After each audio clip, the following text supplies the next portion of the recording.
Hello, I'm Richard Friedberg. We're going to be talking about my exhibit at the Munson-Williams. It represents about 10 years of work of a focused nature, so I'm very pleased to have this here. The installation has been a breeze. I worried very much whether I get things in, whether snowstorms would interfere, whether I could get the work out of my studio up the hill to the road. All those things played a role. By the time all these snowstorms hit, which they did, right when I was wanting to move them, we were able to do it without any problem at all. And we just backed them in. They got in a day and up in 3. So that's terrific. I thought because of the beauty of this building and the formal architecture and geometry that these 9 pieces would be perfect. And so we decided on the 9, and that's what we put up.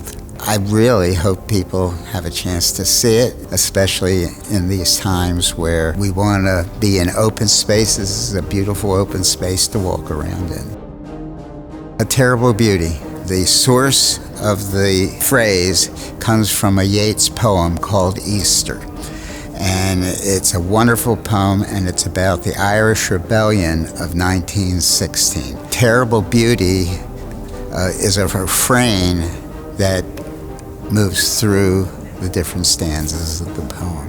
At first, I didn't plan to do a series. It just evolved. In context, I had been making certain kinds of things, and I got to a point where I felt I needed to change something in the way I did it. Around the same time, I got a little dyspeptic.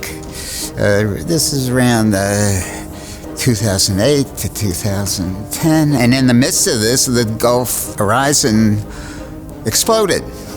And I started looking at lots of pictures of that. And in truth, what really attracted to me initially was it was so incredibly powerful visually. Because what I was looking at is all these fireboats sprang up, water around this collapsing architecture with billowing fire and smoke going up to the horizon. It was really compelling, really beautiful. It was that contradiction of something that can be so gorgeous and yet at the same time be such a horrible thing to happen in the world. I had also historically been aware of this quality in cultures of exquisite beauty, exquisite subtlety, contradicted by some of the heinous things that these very same people could do. Always that contradiction of one quality that we have, this aesthetic appreciation, and this rather bestial underbelly that seems to percolate through. I see the earth as a roiling cauldron.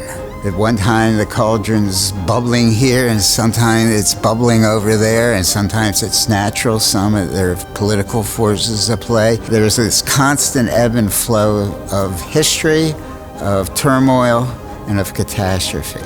Living with catastrophe, understanding our relationship to the natural world, and that we're in the natural world, and we're subject to all these same forces.